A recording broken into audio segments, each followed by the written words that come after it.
তো হ্যালো বন্ধুরা, সবাই কেমন আছো? তো মাঝে মাঝে কি হয়, একদম কোনো কাজ করতে ইচ্ছে করে না, খুব আলসে লাগে। না ফেসবুকে ভিডিও দিতে ইচ্ছে করে, না ফটো দিতে ইচ্ছে করে, না বাড়িতে কোনো কাজ করতে ভালো লাগে, কোনো কিছুই ভালো লাগে না। তো ইচ্ছে করে অনেক দূরে কোথাও গিয়ে একা একা বসে থাকি, খুব একলা লাগে। রাজ্য যাই হোক, তো আজকে আমি বানাবো হচ্ছে বাদাম ভর্তা। তো ভর্তা জিনিসটা, যে কোনো ধরনের ভর্তা আমার খুবই প্রিয়। তো বাদাম ভর্তাটা অনেকেই অনেক রকমভাবে খায়। তো আমি আজকে অন্যরকমভাবে ট্রাই করলাম একটু, অনেক ভালো লাগে খেতে এমনভাবেও। তো যখন আমি কলেজে পড়তাম, তখন কিন্তু আমার রান্না বান্না এত একটা ভালো লাগতো না। তারপরে পড়াশোনার লাইফ শেষ করে যখন বাড়িতে আসলাম, তখনও আমার রান্না বান্নাটা তেমন একটা ভালো লাগতো না। মানে রান্না করা জিনিসটা, কাউকে খাবার বেড়ে দেওয়া জিনিসটা, এই দুইটা কাজ আমার খুবই অপছন্দের ছিল।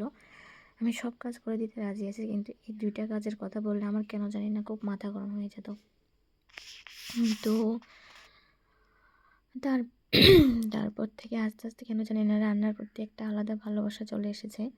খুবই ভালো লাগে এখন রান্না করতে। তো মাঝে মাঝে করি, যখনই সময় পাই, যেটা ভালো লাগে, যেটা খেতে ইচ্ছে করে বানিয়ে নিই। তো এই যে বাদাম ভর্তাটা আমার খুব ভালো লাগে, খুবই প্রিয়। তো আরেকটা জিনিস হচ্ছে কি, রান্নাটা হচ্ছে আমরা কেউ পারফেক্টভাবে কেউ পারি, কেউ পারি না। তো এটার পিছনে আমার মনে হয় নিজের ইচ্ছাটা হচ্ছে আসল।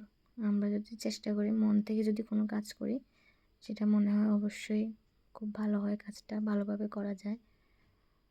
তো মন থেকে কোনো কাজ করতে হবে, কাজটাকে ভালোবেসে করতে হবে। মানে যে কাজটা আমাদের ভালো লাগে না, করতে ইচ্ছে করছে না, এমন মানসিকতা নিয়ে যদি কোনো কাজ করি, তো স্বাভাবিক কাজটা করতেও ভালো লাগবে না, কাজটা সুন্দর মতো হবে না।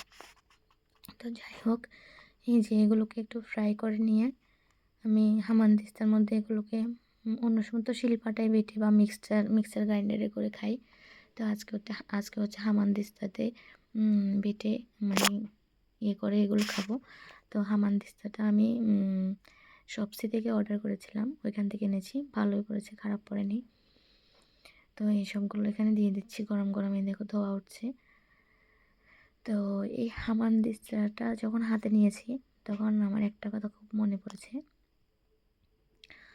কিছু কিছু মানুষ আছে যাদেরকে দেখলে, যাদের কথাবার্তা শুনলে আমার খুব ইচ্ছে করে ওদেরকে যদি আমি হামানদিস্তার মধ্যে এমন করে একদম ভর্তা করে নিতে পারতাম, মনে হয় একটা শান্তি লাগতো আমার। তো যাই হোক, এমনটা তো পারবো না, মনে তো কত কিছু আসে, সব কিছু কি আর করা যায়? ভেবে ভেবেই মানে একটু শান্তি পাই আর কি, বাস আর কিছু না।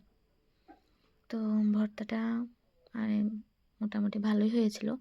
তো এক হাতে মোবাইল নিয়ে ভিডিও করাটা যে কত কষ্ট, বাবারে বাবা।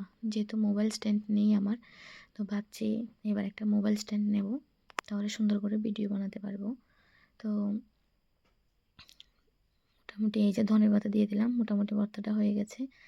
এরপরে দিয়ে দিলাম